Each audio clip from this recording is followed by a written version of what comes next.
Good morning, DJ and PK. It's 97.5, the KSL Sports Zone. Welcome in on a Thursday morning. Well, look at that. We now know who the Utah Mammoth are playing in the playoffs. They're going to Vegas, baby. Yes, the Golden Knights got a win. They clinched the division title, so they're all done. That's 82 games for them, and they got an insurmountable lead over Edmonton. So Vegas will host the Utah Mammoth in games 1 and 2 of the Stanley Cup playoffs. We ought to get the schedule after the final Mammoth game tonight. Season wraps up tonight with the St. Louis Blues. Nothing at stake. It's the wild card, number 1 wild card berth is all set for the Mammoth, and they will go play Vegas in the playoffs. The BYU basketball news, Rob Wright is returning, and Jake Wallen commits the Clemson transfer to BYU. So, Cougar fans, your team's starting to round into shape here, starting to get an idea what this team is going to look like. We'll talk about that later this morning. Spring football continues up on the hill. What will the Utes look like? Morgan Scalley meeting with the media. Listen in. Morgan, obviously, final week of spring camp. Just how are things coming along, and where do you feel like your team's at right now? Really good. No more live work. We did a really nice job of getting the live work in. Defense getting tackling, offense fighting through tackles. Learning that guys are going to be punching for balls. So loved the live work that we got in. Seeing progress both on the offensive and defensive side of the ball. Key positions that still need developing: offensive line, defensive line, corner group. And the coaches are doing a heck of a job. But this May will really determine how invested they are, right? Their behavior will show whether or not they want to be elite. But I think everyone has a firm understanding of what needs to happen during the off time, and I expect it, them to come back ready to go. Morgan, what's your health been like this spring? Really good. Really good. Cut down on the soft tissue injuries. And really it was, I think, maybe a hamstring or two, a concussion, and then maybe a sprained knee. But other than that, with as much live work as you're doing, stuff happens. But very pleased with how we came out of this spring ball. I should say, knock on wood, 2 practices to go. How would you assess the progress of Ike Garcia this spring? Man, there's a guy that's found new life, coming off the injury, and injuries will do something to you mentally, and whether it's expectations. I'm just happy that he is finally, seeing success, believing in himself. He's getting, and he's always gotten great coaching, but he's finally getting to the point where it's clicking for him. And he's playing well at multiple positions along the offensive line, so we expect him to be a big contributor this season. Which group have you seen have the most growth this spring so far? I would continue to say the offensive line, Just because you're talking about a brand new crew having to work together, having to communicate together with a new offensive line coach. You come out here and you can see some situational work where you're not really trying to game plan versus each other, so things may look one way, but I'm very pleased with the progress that our O-line is made, and still a lot to go. But and I would say probably the corner group as well has been a very nice, I wouldn't say surprise, because Sharif's always done a great job of developing those guys, but very pleased with how that group's coming to shape. For that offensive line, obviously nothing can replicate live work. How do you kind of help them improve in the off season as they gel and do everything they need to for fall? Well, a lot of it is if you want to move weight out here on the football field, you have to move weight in the weight room. So that's continued development in the weight room. It's working together during your off time a little bit, but ultimately it's are you taking care of your body during the break, or are you ready when you come back, because there's still development that needs to happen in June and a little bit of July, but I'm excited for what's to come. Do you have a sizable amount of freshmen out here this spring? Who has maybe exceeded your expectations this spring so far of the freshman group you have? Obots, but you expected him to do some really good things. Who else do we have at freshman? Lamarcus Bell, PJ Talkie, Dylan Water. Yeah, love them. All of them. Yeah. I don't know. I got to watch the film, you know.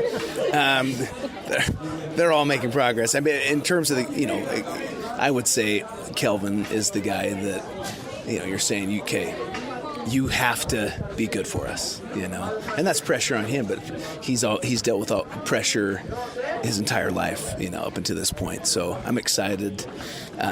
Those younger guys and Bell, you mentioned him.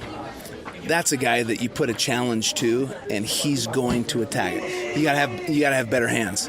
You see him out here every single day catching the football. Right? Relentless in pursuit of improvement, and I love that attitude. And PJ is a star on the rise. So I appreciate you guys. Excited for the Fan Fest, too, for fans to be able to meet these players, meet the new coaches. That's going to be a fun event. All right, there's Utah football coach Morgan Scalley. All right, we will take a break. When we come back, Keyonte George, Jaren Jackson Jr. looking ahead to the offseason and next season. Stay with us. Good morning, DJ and PK. It's 97.5, the KSL Sports Zone. A couple Jazz players talking to the media before they head off for the offseason. Let's listen in to the new piece of the puzzle, Jaren Jackson Jr. What's kind of the last couple months been like for you? I mean, getting to know the guys but not being on the court. What has this all been like? I mean, it's been fun. Every day just being around them. Rehabbing and working hard, and I'm glad I got those 3 games under my belt before, so I'm overjoyed for that. Where is your knee? What's the latest? What's what? Where's your knee as far as health goes? Oh, it's fine. It's progressing normally, exactly how it should, and I'll be 100% for the season, but definitely 100% to train this summer, the whole entire summer. Is that scary to find out when someone says like tumor? Is it scary? Probably. I think I heard it like pretty early in the morning, so I was a bit like, oh damn. But yeah, it's something. It's life, man. Everyone's got a problem or everyone doesn't have a problem until you have one. So I think I was happy they were with me on it and directed me in the right way to take care of myself. Lowry just told us that he was surprised, not in a bad way, but like when you got here, that you were way more detail oriented than he was expecting, and like picking up on small things and just like ready to talk right away. Did you want to kind of come in and make sure everyone knew that like this is a part of who I am? Well, I think that's probably naturally who I've been, especially later in my career.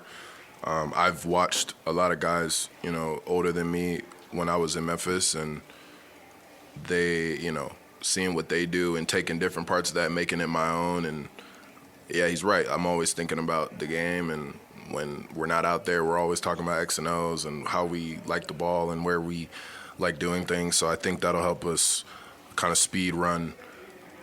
You can't really speed run it, but speed run on-court chemistry a little bit, kind of get ahead quicker. Having watched this team now for 2 months, what excites you about next season? Our size, our versatility, the talent levels off the charts. There's really not much to not like. I mean, everybody's playing hard out there. The offensive system's great. And just I'm glad to be able to come here and do whatever it takes to help and lead and compete. And, yeah. What can you do to help the defense? I mean, this year it's bottom of the league. You're known as a defensive stopper. What can you do to help the team? What can one person do to help the team change their ways? Just go. I mean, whenever the ball, just go. I think when I was out there, I get a sample size, but, they're releasing me to go to the rim from wherever I'm at, and they'll organize around me and recover around me. So not just rotations that are set, with whoever's there go, but actually having me go. And I think just talking early and loud will help us because, the guards can't see behind their head, and that'll help them a lot. How do you like to attack your off seasons? Like in the past, what have you done training-wise? What are you hoping to get done this year? Yeah. Definitely needs to change now that I'm older a bit. I probably needed to do, Depends how you look at it. But I probably needed to do a little bit less early. I think I would like to just hop right back on the court, like after any series when if I had lost the series or if we didn't make the playoffs, I was probably back on the court quicker than probably I should have been. And I think taking that time off from it is good, but I've been also rehabbing, so it's a different type of timeline. And just working on my body and my conditioning and really getting in the best shape, I think, is my number one priority. Like, I'm not thinking of anything else but that, because, you can use conditioning as a weapon for real. Like, it's a huge thing, especially in Utah, so. What have you learned about Will? Will? What have I learned about Will? I mean, he loves the game. He loves to compete. He's fiery. Definitely wants to win all the time. So I think that fits in great with who I am as a person. Open dialogue about who I am, just so he knows how to get the best out of me, coaching me. And, yeah, he's great.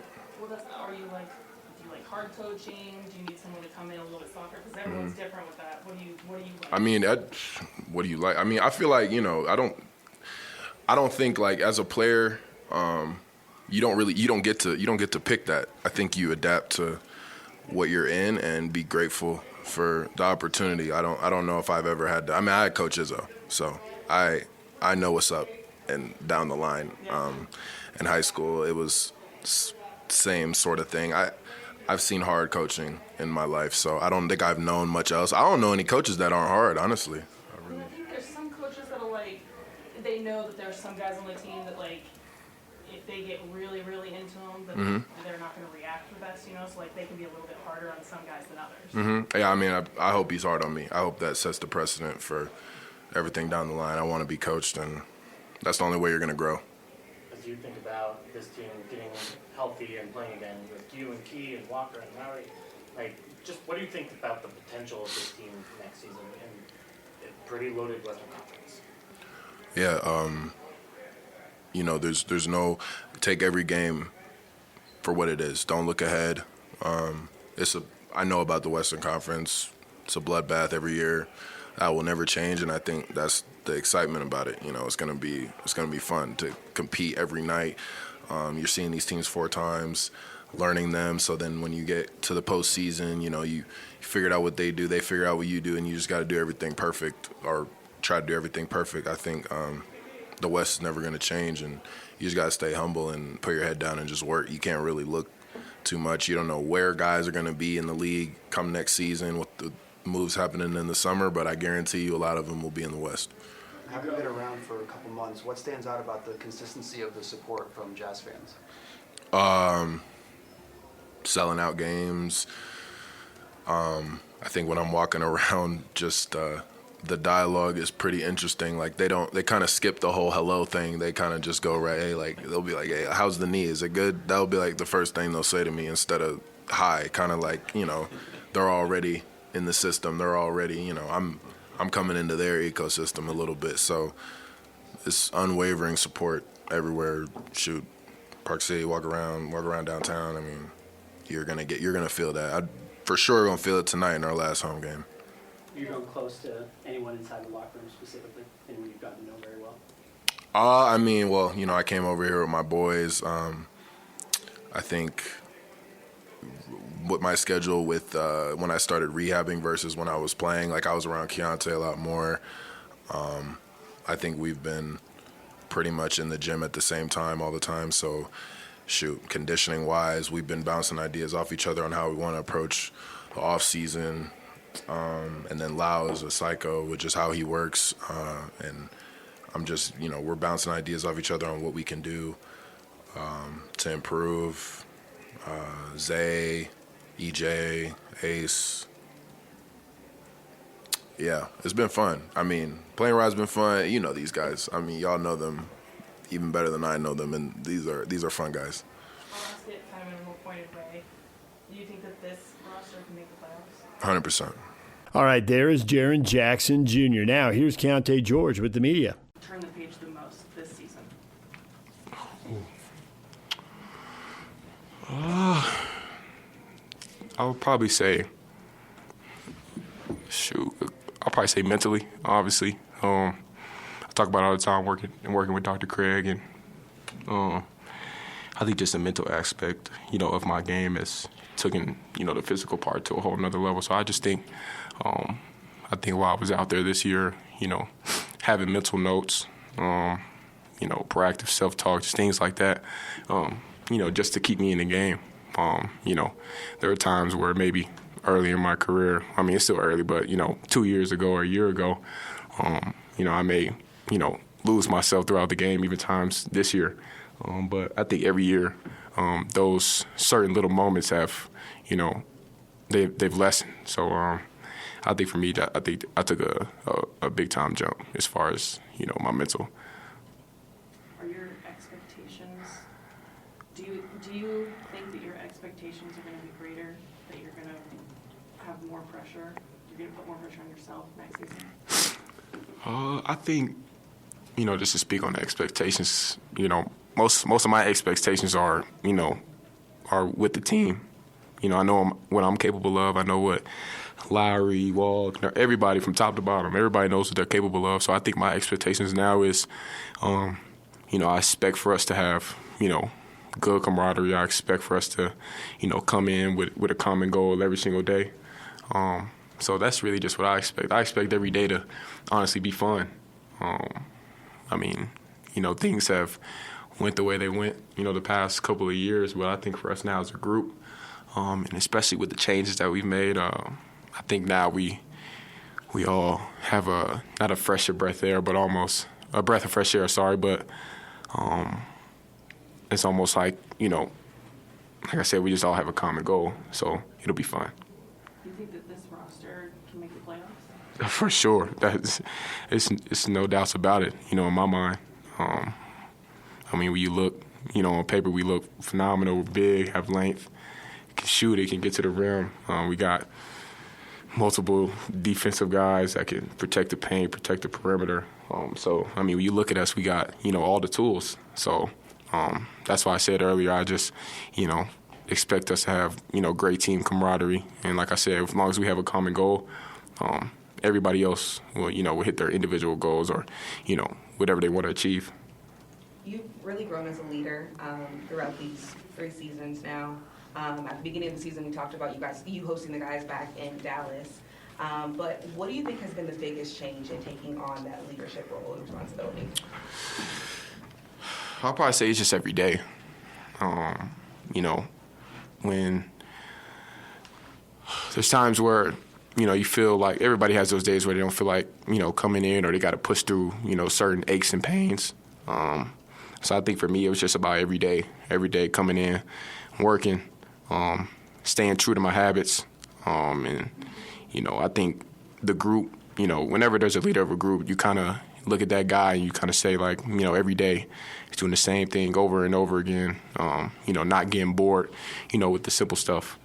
So I think for me, it was just, I came in every day understanding, what got me to the point where I am now and kind of just fell back on those things. And, when guys are, leaving the facility and, I may stay back and shoot, it kind of gives them the confidence when we get in between those lines for the 48. They know that I've put the work in. So I think to answer your question, it's just about me kind of being almost like this, not getting too high, too low, just trying to, go day by day, understanding, just trying to win every single day, and then the days start to stack up. Where's your game at defensively? I would just say just holding my ground. Our backline defense is, phenomenal. So, the confidence up top, keeping I can pressure the ball. I can, try to, speed them up a little bit, knowing that, okay, they get to their in-between game. I know I got guys behind me, but, it's the same thing as, when I was playing, with Walker at first. I got confidence up top, but, if you beat me down the slot or down the middle, I know I got Walker at the rim, and, I'll veer off, take care of his guy, and, we just rotate. So, I think for me, next year it's just going to be all about personnel, knowing the guy, his tendencies in front of me, and that'll help me a lot. Kevin Love has talked about your relationship and your bond. There's a quick exchange that you guys have before tip. Can you walk us through that moment and just what it's been like having him on the team? Yeah, I mean, K-Love's been, around, my GOAT. So, I mean, it's been a pleasure just to ask him so many questions. And like I said before, like I think I'm just really interested in the mental part of the game. So him coming around, he spoke out about that a lot. It was good to have, some side conversations after the games or after practice or on the plane. But yeah, I mean, K-Love, he's big time for me. He empowers me, every single day. He sits, right next to me, at the arena. So if I feel like something's not going my way, at halftime, he may, bring me back, to life. So, that's the type of vet that, I love to have around. And I can also, I can speak for the group too. He's just brings, energy to the group every single day. One thing about K-Love, I feel like I just, never see him have a bad day. Like, he always gonna joke. He always gonna do his little thing, post on Instagram, stuff like that. So, even if, things are going bad for the team, he always finds a way to, bring us together as one. It's going to probably be a higher level of scrutiny on this team next season. What do you think that's going to be like? Yeah, I think it comes down to, like I said, our camaraderie. And then once it comes to, the dialogue, in between the lines, and there's going to be days where we watch, film for the whole day, and, we got to kind of be honest, with ourselves and be able to take, constructive criticism. Since I've been here, there's been times like that, but, the direction that we want to go to has to be every day, starting in the summer, having dialogue with everybody, and then we get back and report in a couple weeks before camp, and then camp, and so I think it's going to be a high level of all that. There's going to be some days where we're getting after each other, but I think that's what good teams do. When you can battle against one another, but then like I said, have a common goal. And when you go in between the lines, there's no hard feelings. Nobody's in their like I said, nobody's in their feelings. Like I said, when you have a common goal, you kind of just wash everything out, and like I said, it's like a brotherhood. So. Do you think that you're going to see a different side of Will? Yeah, Will's already a maniac, so he's gonna have his moments, but I know Will. I know he wants the best for us. So whatever that looks like from Will, I know it'll be a lot of screaming and yelling, but it's gonna make us great. Down the line. Does it surprise you that Nurk said that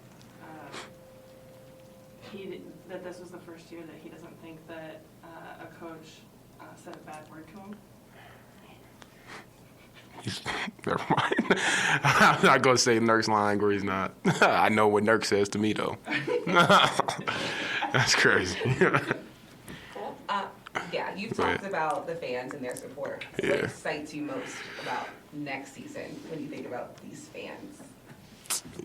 Yeah, it's obviously it's a new era for us, but I'm a big basketball fan. So when you go back to the Utah teams that were winning, and you see how the fans act. Seeing back then where they had them orange jerseys, everybody had white and orange in the stands. I just can't wait for that. Obviously, they have energy every single game for us, but now, when we get high, when we get rolling, I can only imagine what the city is going to be. As you're kind of envisioning those things, would not making it to the postseason next year be a disappointment?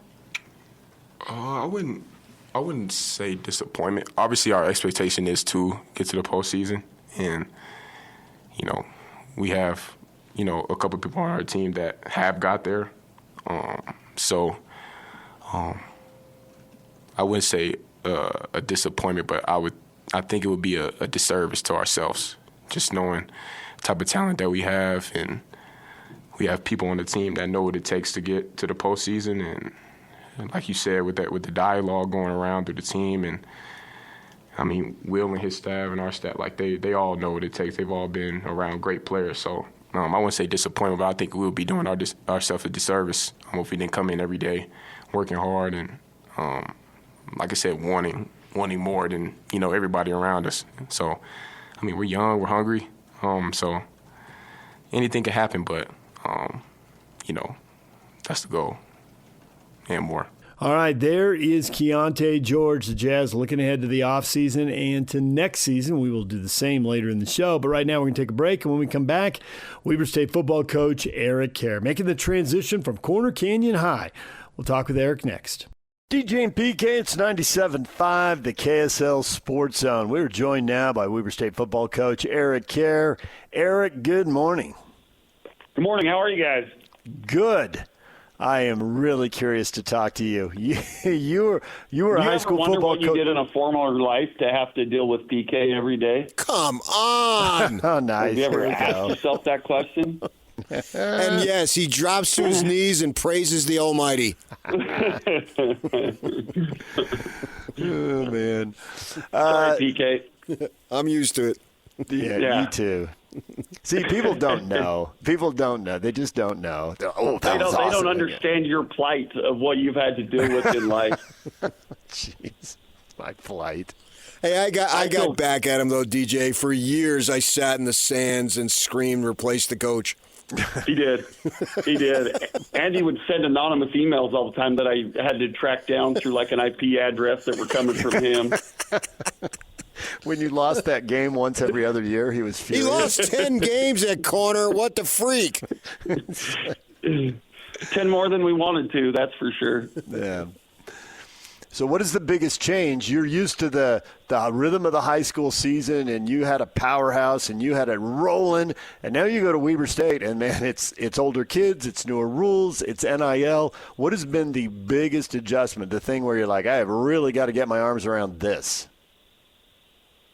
More than anything, like day-to-day operations of like running a college football program, there's quite a bit of difference between that and a high school program, and just trying to learn as much as I can and lean on people that have been through it before, and managing rosters is probably the biggest one, and then trying to figure out some of the NIL stuff. Like, that's probably not going to be a huge reality. We do some of it for sure, and then just organizing things from like a recruiting standpoint for our assistant coaches, areas, what we're looking for, needs, like traits we're looking for in players at certain positions, all those types of things. Everybody thinks I was already probably doing that recruiting part at Corner Canyon, but not. I've always thought that other stuff that you speak of, that's different. But when you're devising a game plan, that coaching is coaching. Do you see that, or is coaching at this level much different from what you have been doing? I think that part's probably the most similar part of the whole thing, the actual football aspect of it, like teaching, coaching players, especially from a scheme standpoint, what you're looking for, like running practice and stuff like that. That part was, been the easiest transition of the whole thing. I think that's, like you said, the game planning, installing scheme, teaching the day-to-day, having accountability at practice and pushing kids to, just be better. That part was, the easiest part, probably the most natural part of what I think I bring to the table as a coach. I'm curious about assessing these guys in the transfer portal, because we see all these guys leaving Power 4 schools and even, Group of 5, or I guess with the Pac-12, Group of 6 schools now. And so you would think at a quote-unquote lower level there'd be a lot of talent available. But I would just, whenever I talk with people about that, I think the thing you always have to mention is, hey, there are future NFL players running around in the big sky. That's really clear. And on top of that, you got to be able to measure, the heart and the work ethic, and you still have to get better. So there are guys who on paper look like they should really be able to help you, and at the same time you really got to be careful you get the right guys. How do you assess that, especially when you're doing it for the first time? That's really the hardest part, because I think the more you dive into the portal, especially at our level, I think you run that risk a little bit. Some kids are looking to finish their career, playing more and having an opportunity to play. And like Devin Browns is that way.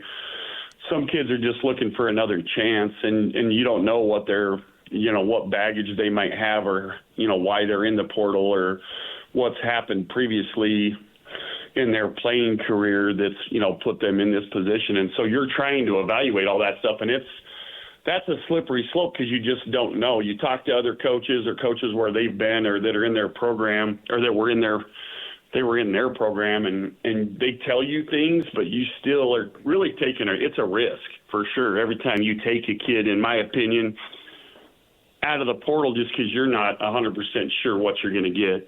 And then you're looking at, how well will they fit into the culture you're trying to establish in your program, like what that's going to look like, their fit.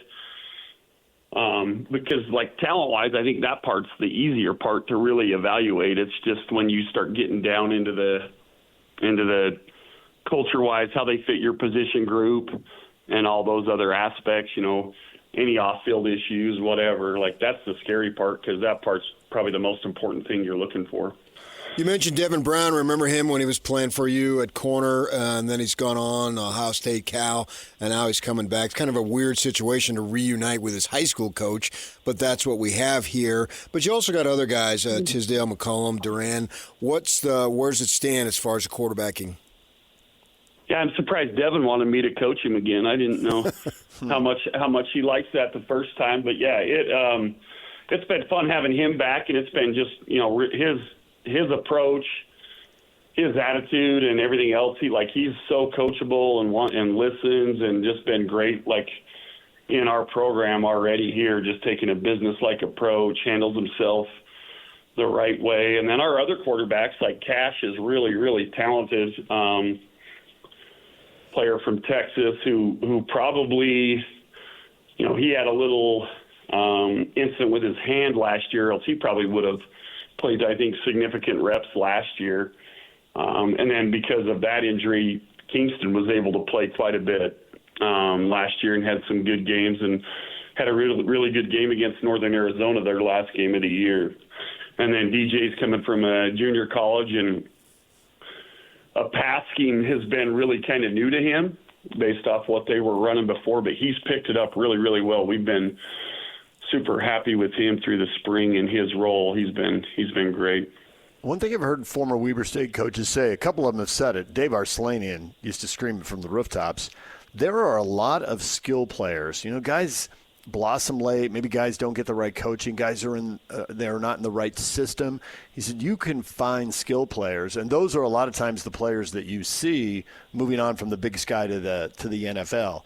He said, but man, it's pretty clear what's happening at the line of scrimmage. Everyone can see when one kid starts pushing another kid around. He said finding linemen at this level is really tricky. And I would think in the transfer portal, where if anyone starts having tape like that, they're gone in a heartbeat. How easy has it been to find linemen on both sides of the ball? That's been, you hit it right on the head. It's really difficult. Big bodies are at a premium right now, just in general in college football, and if you're even average at this level, you have value. At the highest levels of football, they'll come in and scoop you up for $300,000 and $400,000 to come be a depth piece at a Power 4, Power 5 type school. And we can't match anything like that, but that's really the reality. There's two kids that left here that have done that, that were here this winter, and I think that because that's what everybody's looking for. Everybody, like you had mentioned with Coach Arcelani, and that piece is so important in football. And those guys are just getting scooped up at the highest levels. So you really got to try to find guys that are getting overlooked, that you feel like can develop and learn quickly, that you can plug in and play probably before they're ready, honestly, at this level now with how it's gone. But the best thing we can do to really combat that is to try to do a better job at the high school level, bringing in good kids and building depth within our program. So when we do lose a few of those kids, we have some pieces in behind it that we feel good about. I'm wondering if that you can just do like what UVU basketball. We've spoken to their coach Todd Phillips several times over the years. There's a kid like the kid Welling who played at corner. I think he went to Irvine, and then he moves up to UVU, and he plays well. I always thought he was under-recruited. I saw him play a ton in high school. But so then he goes on to what? I think it was Clemson. And Todd Phillips just rolls with it. He's like, okay, that's the way of the world now. So rather than sit here and whine about it, we understand that's probably going to happen. So we're going to embrace it, and we're going to go out and get the best kids that we can get. We'd love for them to stay, but if they don't, then we just replace them with the best kids we can get. And the machine just keeps rolling, and it becomes like an assembly line. And they've had some really good seasons here of late. I'm wondering if you might end up taking that approach. If a kid leaves, as you just said, $300,000 or $400,000 for a depth piece, so be it. We'll just go get some other kids that are just as good, and we'll develop them. If they stay, great. If not, we'll replace them. 100%. You really have to embrace it at this level. Because it's a reality. It's you're not you're gonna turn around in December and you're not keeping all your kids for sure, and that's just reality of what it is. And it's just like you said, some of these other coaches have done a great job of understanding that and working around it. If you understand that and that's a reality, you can do some things within your program to try to help put you in a situation where it's not going to hurt you. It's going to hurt you either way, but it's not going to be as bad of a blow to you. And then just trying to find other players too once that does happen. It seems like so much of football has gone to measurables, right? There's a lot of NFL draft talk now, and they're criticizing guys for having short arms, and you're like, okay, maybe you didn't give up a sack for a year and a half. I mean, at some point, what does it matter, right? But I wonder for the high school kids who, and they want to play at Utah or BYU, if you're going to get hurt on the back end, Eric, why not get helped on the front end? I mean, the coaches at Utah, the coaches at BYU, now the coaches at Michigan. Can you just walk out of the Utah high schools and just say, they think you're an inch too short, they think your arm is 2 inches short, like, come to Weber State, we will get you better, and when you don't give up a sack, they're going to notice. It goes back to the point Dave said. He's like, it's not hard to see when one kid's shoving another kid all over the field. You want him. And I wonder if that can give you an edge on the front end, even though like PK says, it's going to hurt you later on. Yeah, and that's really we've even encouraged some of the kids we took out of the portal this year. We even said hey, your best option is probably to come here for a year and play at a high level, and then we may be losing you next year, but you've improved your stock, and teams have for whatever reason, like you said, it's all measurable stuff, have decided to pass on you. But now because you played and had a great season in a really good FCS conference, you've boosted that, and you're getting what you want. Anyway, it's just a year later, but you've also got a lot of experience. I mean, being here and playing in a year in a great conference is going to definitely help that player and put themselves in a good position down the road. And I think embracing that side, just like you said, is really, really important to what we're doing. You guys are pretty smart. You guys have a lot of this stuff down. You guys are on your game. Yeah, I've been doing it for a long, long time, I guess. Well, you're on your game, too, because the answer you gave was just a lot like the answer Bronco gave. That was very similar to what Bronco said. And he's at a slightly different spot in the food chain. But unless you're at the very top or the very bottom, the issues are the same. Yeah, they really are. And just because it's going to keep going up, unless you're really at the top end of it. Yeah, like probably Michigan is, and some of those two power conferences like the SEC and the Big Ten. You're going to always be playing with those rules. In my opinion, it doesn't matter where you're at along that food chain. I read that you felt like the defense is ahead of the offense, which is not necessarily surprising at this point along the timeline. And, this summer they have opportunities to get better on their own, and then you'll reconvene for August to prepare for the season. But I also saw where you said that maybe a little concern on the front seven defensively. You want more physicality? Yeah. And I think I love what we're doing from a schematic standpoint. I think our defensive coordinator, Coach Fowler, and our defensive staff have done a really, really good job in the spring. And they make things from a scheme standpoint really hard on you offensively.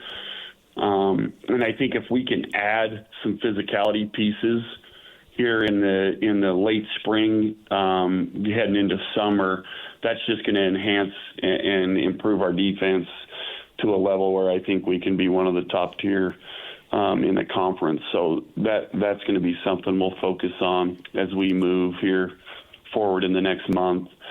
I think we have the scheme piece and a good understanding of what our players and their assignments are defensively, and executing that scheme. Now, if we can just add some physical pieces a little bit more in key positions, I think that group's going to be really, really good. Eric Kjar joining us, Weber State football coach. I'm curious because I know that all the coaches here know each other, and in many cases have coached together and have gone over film together. You were telling us earlier, like sometimes you got to play offensive linemen before they're ready. So I'm wondering how much that informs a defensive coordinator. Like, one of the things, aside from the physicality, the communication piece on the offensive line is important. So let's hit them with a few exotic blitzes, because all these Big Sky schools may have to play some guys a little early. And if they're not, if they're not communicating, if they're not passing guys off with twists and stunts and whatever exotic zone blitzes you come up with, maybe you get some big plays defensively, because they got the same they're dealing with the same problems you're dealing with. Yep. Yeah, I agree. Just the overall ability to develop and get guys that are really ready and have had a ton of experience, which we don't have on our offensive line. We have one kid that played a decent amount last year and started some games, but we're relatively young. So to counter that, or also game planning wise, I'm sure we're going to see in teams across the conference, and I know our staff will definitely dial some things up that can make it really difficult just in protection and protection rules from an offensive standpoint that are gonna make it hard on them. And we faced a lot of that this spring too, but that kind of stuff's gonna help us. Like, we saw some really things that are tough schematically throughout the spring, but seeing those things and being able to coach and teach your kids how to pick those up, how to pass that off. Like you said, communication's huge in that, and being able to get them doing that early, where we're seeing a ton of that early, is just going to help our kids. But, yeah, you're 100% right. I think you'll see that from an offensive line play part of it. Defensive's kind of attacking a little bit more, and then that's your job as an offensive coordinator, is trying to scheme things up and make those assignments a little bit easier on your guys as well, from a quarterback and a offensive line protection standpoint. Well, I've heard stories probably going back 15, maybe even close to 20 years of that Eric Kjar in the weight room at the high school level. And you were jacked, and you were impressing kids who are 14 and 15 years old. Whoop-de-doo. I want to know how you stack up with 20, 21-year-olds and those types, because it's a different climate for you now, big guy. Yeah, I'm definitely, probably more like mid to low tier in the strengths category now. It's a humbling experience for sure from a strength standpoint, but I'm in there getting after it with them and try to push. And I really love that opportunity to get in there with our athletes and be able to be involved with them and connect with them on a different level that I don't think I get to as often as a head coach, because you're a lot more busy and you don't get to spend as much time with your players. But that part's been great. But yeah, I've definitely taken an ego hit up here for sure, PK. You out there running with the DBs and the I wide receivers? cannot run anymore. I've my knees have gotten to a point where if I try to run, I can run that day, but I pay for it for 2 weeks after. I'm pretty stationary now, other than I like to lift with them and stuff. But age, I'm going the other way. I'm getting into a category where I'm lifting with stronger kids, but I'm aging. I hit 47 this year, and the strength numbers are coming down anyway. So it's bad in two ways. It's only going to get worse, big guy. I don't know what to do. Yeah. There's no way around it. Well, we appreciate the time, and it's interesting to talk to you as you try to figure out how the pieces of the puzzle fit together at Weber State, Eric. Good luck. Enjoy what little downtime you get here before you get into camps, and then it's back into I assume you're running a full set of camps up there. Yeah, we are. Yeah, we're excited. We got our 7-on-7 camp coming up, and then our Best of the West individual camps. So we're excited about those, and excited to be able to evaluate some kids in the area too. All right. Well, thanks for a few minutes. Thanks for joining us. We'll talk to you again as the season gets closer. Yeah, you guys have a good one. Appreciate you. Thanks for having me on. There's Eric Kjar. When we come back, what is trending? The headlines are next.